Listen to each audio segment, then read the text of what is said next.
দের কিছু হলে তারা এসে চিকেন, আমাদের চিকেন নেকে যে ফেরির ওখানে কাট অফ করে দিই, ইটস নট দ্যাট ইজি। তো আমি বলবো যে যে জিনিসটা আহ, ইয়া করতেছে, যেটা ইন্ডিয়া করতেছে, সেটা হচ্ছে প্রোপাগান্ডা কন্টিনিউ, একটা রয়ের একটা ফেইলিউর। কি জন্য? তাদের কাছে ইনফরমেশন ছিল যে পাকিস্তান আর্মি ল কি হাই অল্টিটিউডের কিছু ইকুইপমেন্ট কিনতেছে, আরো ছোটখাটো ইনফরমেশন যেগুলো মিলাইলে বোঝা যায় there is something cooking up in Kargil area. But তারা এটা কিন্তু মিস করে গেছে। কি জন্য?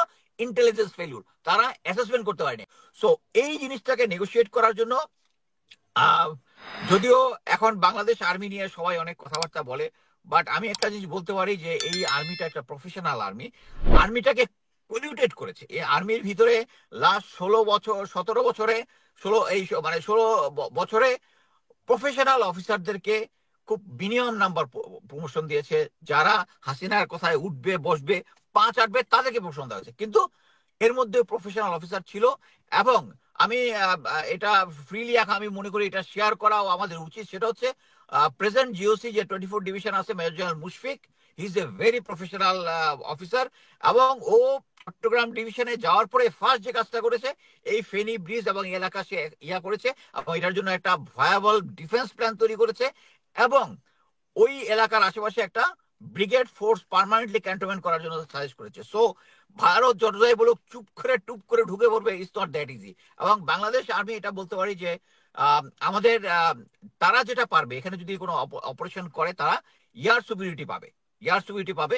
মানে আমাদের অ্যাসেসমেন্ট যেটা হয় যে আমরা হয়তোবা এয়ার সুবিটা ধরে রাখতে পারবো না, আমাদের এয়ারফোর্সকে তারা দুর্বল করতে পারবে, কিন্তু গ্রাউন্ড ফোর্সে পারবে না। নেভিকে হয়তো বা পারবে, আমাদের গ্রাউন্ড ফোর্সে পারবে না, এটা ক্লিয়ার। সো ওরা যে জুজুর ভয়টা দেখায় যে ওরা চিকেন নেক আমরা যদি তিস্তা ব্যারেজকে চায়নার কাছে দিয়ে দিই, তিস্তার ওখানটা ম্যানেজমেন্টটা যদি দিয়ে দিই, তারা তাহলে চিকেন নেকটা চায়নার একটা কন্ট্রোলের মধ্যে কাছাকাছি চলে আসবে। তারা তখন এই যে চিরাঙের এই জিনিসটাকে দখল করবে। It's not that easy. মানে যেভাবে বলা হয়, আমরা অলরেডি বাংলাদেশ আর্মি ওখানে ডিফেন্স স্ট্রং প্ল্যানিং করা হয়ে গেছে। এবং ওটা তো হচ্ছে, এটা তো একটা ব্রিজ, তাই না? এই ব্রিজটা হুম। তাদের একটা স্ট্র্যাটেজিক অ্যাডভান্টেজ। এই অ্যাডভান্টেজটাকে জাস্ট 30 সেকেন্ডের মধ্যে এটা উড়ায় দেওয়া যাবে, এটা কোনো সমস্যা না। এটা তো একটা স্পেসিফিক টার্গেট, এমন তো না যে এটা ফ্লাইং টার্গেট, দেখা যাবে না কোথায়। আমরা সবাই জানি এখানে টার্গেটটা কোথায় আছে। সো একটা যুদ্ধ শুরু বা কোনো কিছু হলে ওইটা উড়ায় দেওয়া কোনো ব্যাপার না।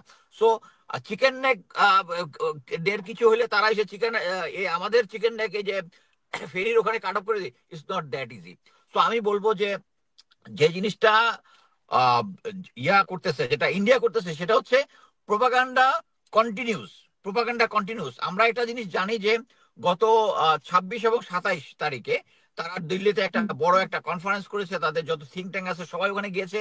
আমি এত কিছুর পরে আমি আশা করি যেটা হচ্ছে 1965-এ যখন তারা 65-এ যখন তারা যুদ্ধ, পাক ভারত যুদ্ধতে যখন তারা অলমোস্ট, এটা তো জয়পরাজয় নির্ধারণ হয়নি, কিন্তু ইন্ডিয়া তাদের যে গোল যেটা ছিল এটা অ্যাচিভ করতে পারে নাই, বিকজ তারা পরে অ্যাসেস করে দেখেছে যে তাদের ইন্টেলিজেন্স যেটা ছিল, তারা ইন্টেলিজেন্সটাকে তথ্যটাকে ইন্টেলিজেন্সে রূপান্তরিত করতে পারে। তারপর তারা এই রটাকে ক্রিয়েট করেছে। রটা ক্রিয়েট করার পরে তার যে প্রধান ছিল R N Kao, he was a very diplomatic, এবং হুম। সে একটা দুর্দান্ত মানে গোয়েন্দা অফিসার বলবো।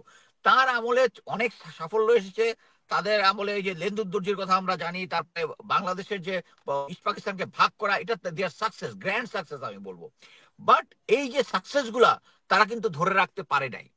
এবং এই বর্তমানে এটার প্রধান, বা আমি ইয়ার প্রধান না, ওদের যে ইন্টেলিজেন্সের যে ইয়া যে মেইন অজিত দোভাল, যে এটাকে ইন্টেলিজেন্সটা কন্ট্রোল করে, হি ইজ, তাকে তারা একটা এমন একটা জায়গায় নিয়ে গেছিল যে সে 5 বছরের মতো পাকিস্তানে আন্ডার কভার ছিল। He is a hero, James Bond type.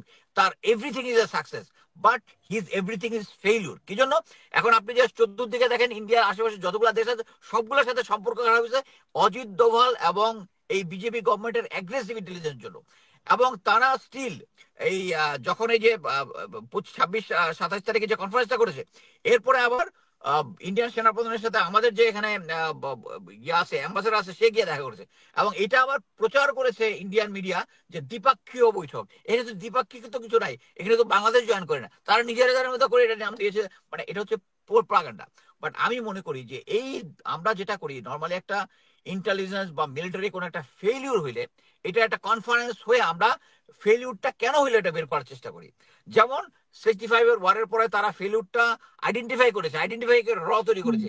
Even ওরা যে এর আগে যে কার্গিল ওয়ার যেটা হয়েছে, এই কার্গিল ওয়ারও কিন্তু ওদের একটা র এর একটা ফেলিউর। কি জন্য?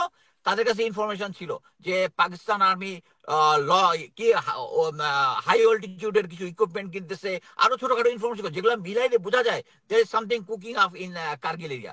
বাট তারা এটা কিন্তু মিস করে গেছে। কি জন্য? ইন্টেলিজেন্স ফেলিউর, তারা অ্যাসেসমেন্ট করতে পারেনি। ওইখান থেকেই কিন্তু তাদের ব্যর্থতা শুরু হয়েছে। এবং প্রতিটা দেশের সাথে তার যে ইন্টেলিজেন্স ফেলিউর, ফাইনাল ফেলিউর হচ্ছে বাংলাদেশের 5ই আগস্টের আন্দোলন।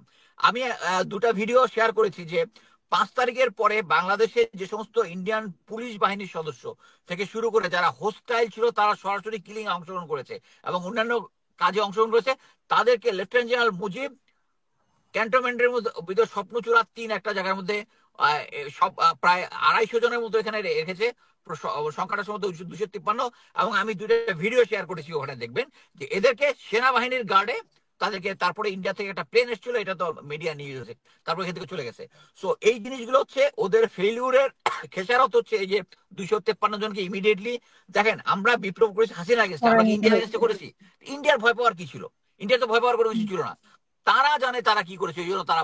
সো এখন বর্তমানে যেটা হচ্ছে, আমি মনে করি যে তারা যদি সিনসিয়ারলি ওই 25 এবং 26 এবং 27 তারিখের যে কনফারেন্সটা হয়েছে, ওরা যদি তাদের নিজেদের ফেলিউরটা বের করতে পারে, তারা জানবে যে তাদের এখন এখানে কি 25 এবং 26 তারিখে যে মিটিং হয়েছে সেটা কি ইন্ডিয়ান মানে তাদের তাদের হয়েছে নাকি সেখানে কোনো বাংলাদেশিরাও ছিল? না না না, এটা এটা শুধু তাদের, তাদের যত থিঙ্ক তাদের ট্যাঙ্ক আছে, মিলিটারি আছে, যত যে সমস্ত যারা জিও পলিটিক্স নিয়ে কাজ করে, আমাদের যেরকম বীজ আছে, ওদের যে ওই রকম কয়েকটা সংস্থা আছে, আমার নামগুলো গিয়া নেই, আমার ফেসবুক ওয়ালে যে যেগুলো আছে ওদের তারা করেছে।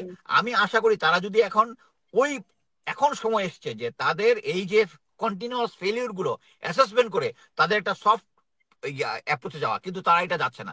আমি প্রফেসর ইউনূসের ইন্ডিয়ার কাছে আগে সাক্ষাৎ করার জিনিসটাকে আমরা আমি এভাবে দেখতে চাই যে ঠিক আছে, এত কিছুর পরে আমরা এখন ডিপ্লোম্যাটিক একটা সুপিরিয়র অ্যাডভান্টেজিয়াস পজিশনে আছি। সো অ্যাডভান্টেজিয়াস পজিশনের থেকে ইন্ডিয়া এখন ডিসাইড করতেছে আমাদের সাথে তাদের সম্পর্কটা কেমন হবে। এই সময় আমি মনে করি যে প্রফেসর নিউজ আগ বাড়িয়ে বলেছে, এটা ভালো করেছে, তারা ডিনাই করেছে, ফাইন। বাট আমার কাছে যেটা মনে হয়, এই বিমস্টেকে যে সাইডলাইন যেটা হবে, তারা ওই যে জিনিসটা বলতেছে তাদের ডিপ্লোমেসি হচ্ছে আমি যেটা করবো শুধু এটা সারা দুনিয়াকে দেখাইতে হবে যে আমরা প্রফেসর ইউনূসকে পাত্তা দিই নাই। এটা হচ্ছে ওদের। এই ইগোটা কিন্তু আমেরিকার মধ্যে নাই, আমেরিকার মধ্যে নেই, ওয়েস্টের কোনো দেশগুলোর মধ্যে নাই।